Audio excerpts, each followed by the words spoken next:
Sometimes, life has a strange way of bringing people back, not when we want them to return, but when we need them the most.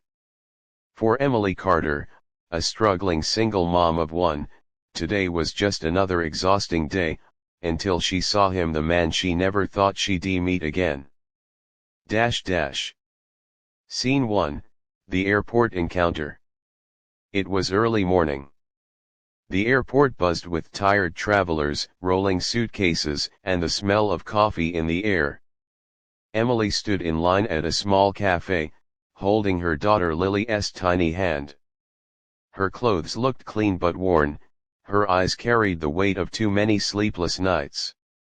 She worked double shifts at a diner, just to keep the lights on and pay rent for their small apartment. Today, she wasn't traveling anywhere, she was just delivering food for a catering order. It was her side job. Every dollar mattered. As she handed over the last paper bag to the cafe manager, she turned and froze. There, near gate 14, stood a man in a sharp navy suit, holding a cup of espresso and talking into his phone. Emily whispered to herself, "Ethan, no, it can't be." Her heart skipped a beat. Same deep eyes. Same calm posture. A little older, but unmistakable. Ethan Miller, her first love, her college sweetheart. The man she once dreamed of marrying. They hadn't spoken in over 10 years. The last time she saw him was the day he left their small town, chasing his dreams in New York. And she had stayed behind. Pregnant. Alone.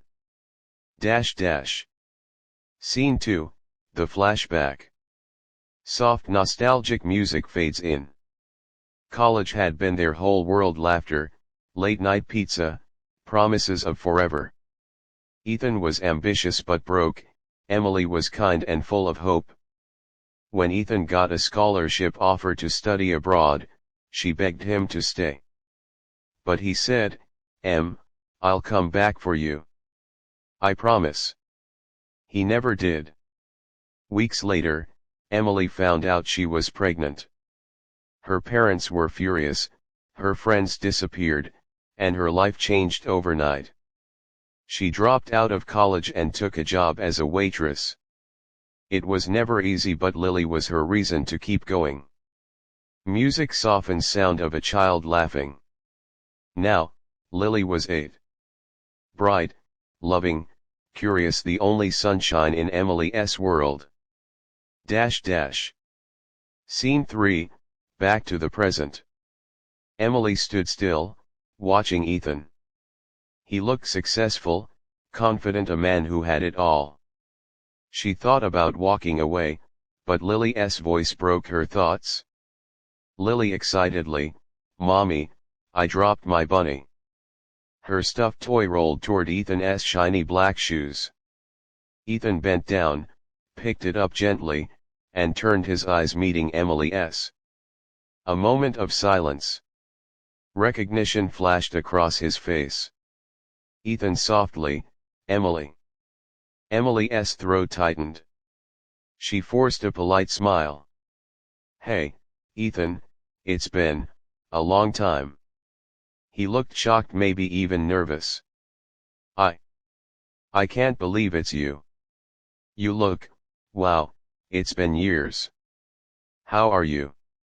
Emily hesitated. "Oh, you know, life happens." He smiled awkwardly.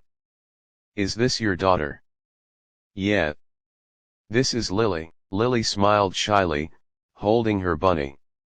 Ethan knelt down, his eyes softening. "Hi there, Lily." For a moment, something flickered in his eyes, recognition, maybe, but he said nothing. Scene 4, The Conversation.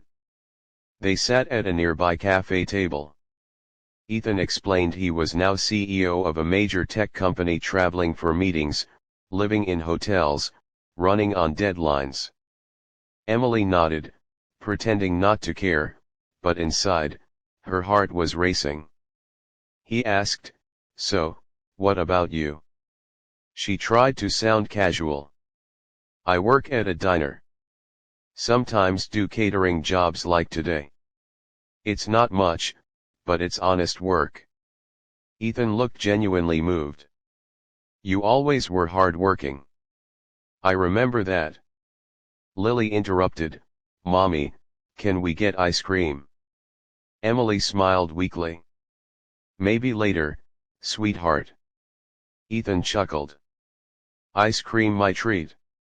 Emily started to protest, but before she could, Ethan had already bought 3 cups.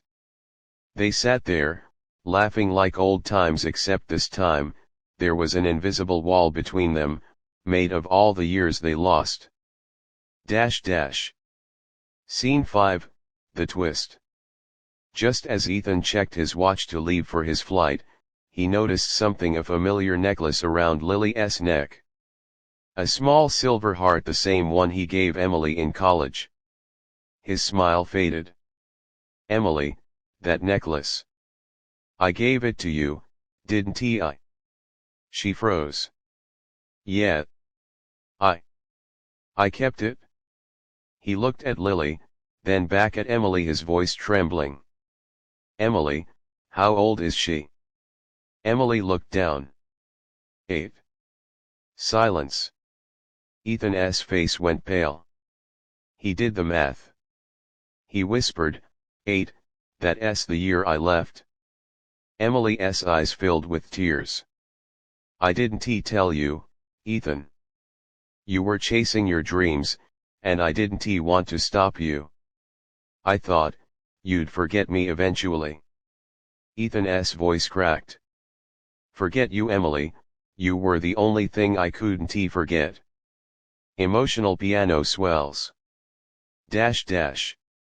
Scene 6, The Confrontation. They sat in silence. Travelers moved around them, but time stood still. Ethan's voice was soft but filled with pain.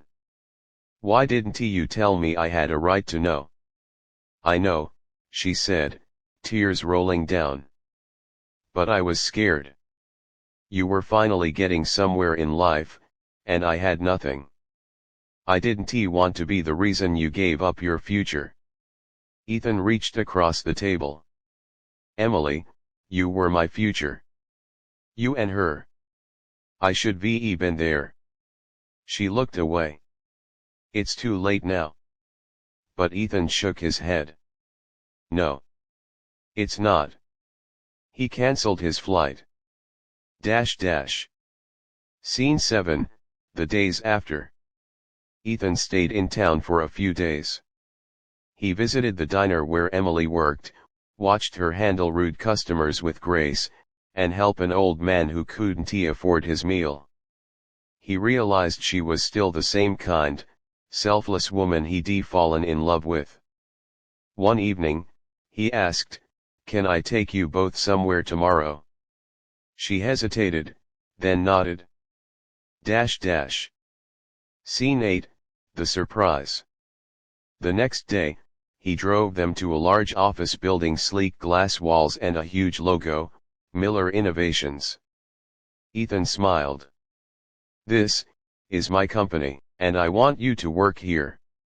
Emily was confused. What do you mean? I've seen how hard you work. You're smart, organized, kind. I need someone like you in our community programs. We run a foundation for single parents. I want you to lead it. Tears filled her eyes. Ethan. I can't accept that. Yes, you can, he said softly. You've spent your whole life giving. It's time someone gave you something back. Scene 9, The Emotional Climax. That evening, Emily sat alone, watching Lily sleep. She thought about everything, the years of struggle, the loneliness, the endless nights praying things would get better. Now, fate had brought Ethan back. Not as the boy who left her, but as the man who came home. She whispered, maybe, it's not too late after all. The next morning, she showed up at his office ready to start a new chapter. Scene 10, the ending. Months passed. Emily's life changed completely. She managed the foundation, helping other single parents rebuild their lives. Ethan often visited, always finding an excuse to see her and Lily. One day, during a charity event, Ethan stood on stage and said, "Ethan, years ago, I left behind someone who taught me what real strength looks like. I was chasing success, but she was living it every day. Emily, this foundation exists because of you." The crowd clapped as Ethan walked down the stage and knelt in front of Emily, holding a small box. "Emily Carter, will you let me be part of your life again, this time, forever?" Emily covered her mouth, tears streaming down. She nodded. Yes. Lily ran to them, hugging both. Soft music builds, airport sounds fade back in as a poetic callback. Narrator, sometimes life takes people apart, only to bring them back stronger. For Emily, what began as a chance encounter at an airport became a journey of forgiveness, love, and second chances. Because sometimes, destiny doesn't forget, it just waits for the right moment to remind us what we truly deserve. Music swells and fades out.